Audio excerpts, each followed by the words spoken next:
भजन पूजन करतो मी होय तर नामस्मरण देवताची ठेव आहे पायी चिंतामणी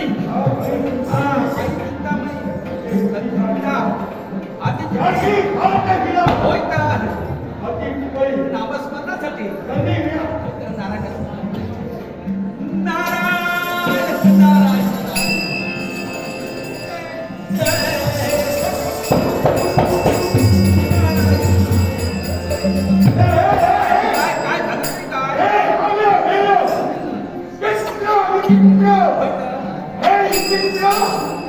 मी केवळ पाहिलं नाही हिमालयाच्या उंच शिखरावर अशा प्रकारची व्यक्ती